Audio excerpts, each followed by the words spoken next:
Hello friends, welcome to Aroma Homeopathy. मैं doctor Deepshikha आज आपसे बात करने जा रही हूँ ADHD के बारे में। ADHD stands for attention deficient hyper active disorder. ये समस्या बच्चों में पाई गई है।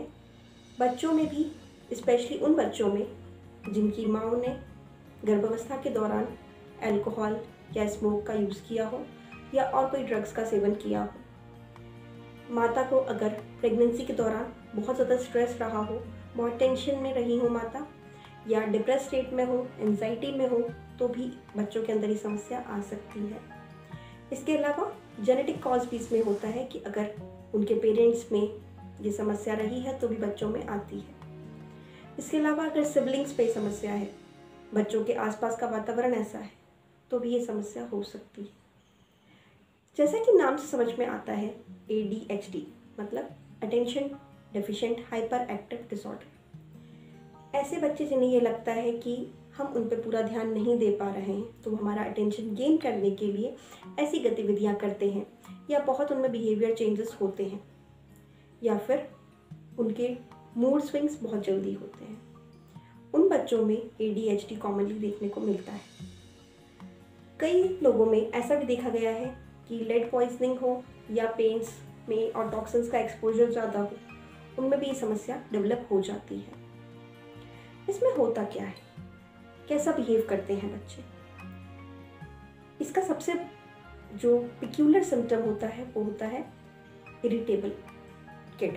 ऐसा बच्चा जो बहुत ज़्यादा इरिटेबल है, जिसका बिहेवियर और बच्चों से अलग है।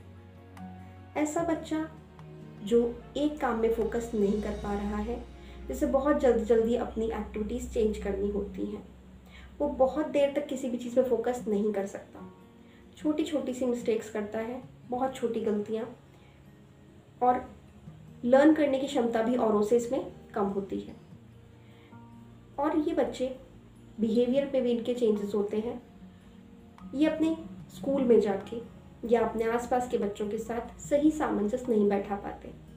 इन्हें उनके साथ खेलने में, कूदने में दिक्कत होती है।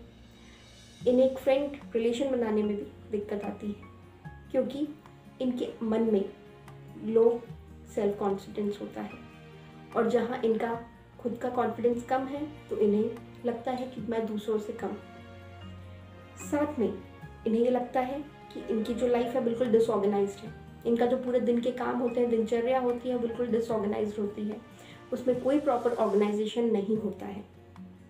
एक शेड्यूल अगर आप इन्हें देंगे तो वो ये फॉलो नहीं कर पाएंगे। हमें लगेगा कि ये समस्या तो हर बच्चे में है, लेकिन ये समस्या हर बच्चे में नहीं होती है।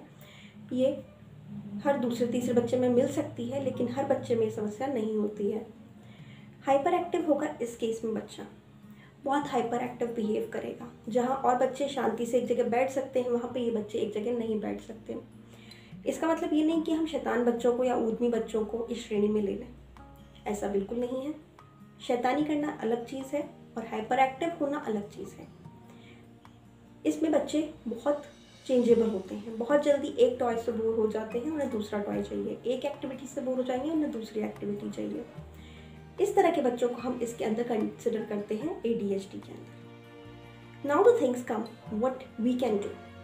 ट्रीटमेंट पार्ट पे हम क्या कर सकते हैं? If we come to treatment part, homeopathy is the best pathy for this. And अगर आपके घर में कोई बच्चा है या आसपास कोई बच्चा है जिसमें आपको लगता है कि ये सब सिम्टम्स मौजूद हैं, तो आप अच्छे से अच्छे होम्योपैथ से कंसल्ट करें। You can also order this medicine from us also. Aroma provides home delivery. आप अगर हमसे कंसल्ट करते हैं तो होम डिलीवरी करके मेडिसिन आपके घर तक पहुंचा सकते हैं। मेडिसिन जो सबसे अच्छी काम करती है होम्योपैथिक में, वो होती है chamomilla. Apart from this there are many other medicines, क्योंकि हम वर्क करते हैं टोटलिटी ऑफ सिम्टम पे। इसलिए कभी भी आप मेडिसिन खुद से ना लें, हमेशा किसी डॉक्टर से कंसल्ट करके ही लें। Medicines we share only for the knowledge purpose.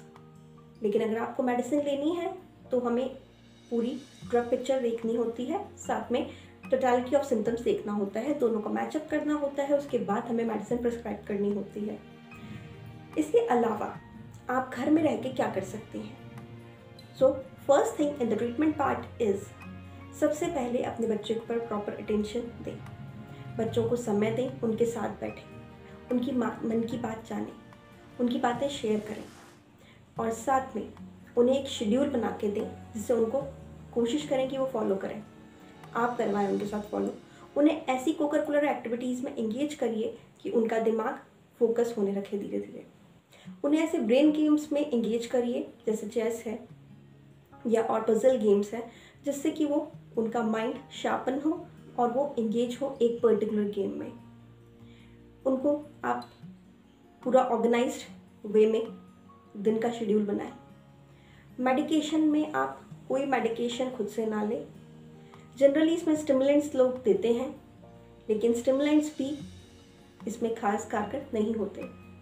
इसलिए best treatment is your support, your mental and psychological support. आप बच्चों को मोटिवेट करें, इंस्पायर करें, छोटे छोटे से रिवॉर्ड्स दें। बच्चे अगर कुछ भी छोटी सी भी उपलब्धियाँ करते हैं तो आप उन्हें एडमायर करें। बच्चों को लो फील ना होने दें। बच्चों को हमेशा ये समझाएं कि आप उनके साथ हैं और अगर वो कुछ भी छोटी सी भी सक्सेस उन्हें मिलती है तो उसके रिवॉर्ड्स आप उन्हें ज़रूर दें। छोटे छोटे रिवॉर्ड्स से उनका मन जो है वो मजबूत होता है, उनका मनोबल बढ़ता है और उनका कॉन्फिडेंस भी बढ़ता है। वो जो सेल्फ इस्टीम की उनके अंदर कमी होती है वो इससे बढ़ जाती है और यही इसका एक प्रॉपर ट्रीटमेंट है।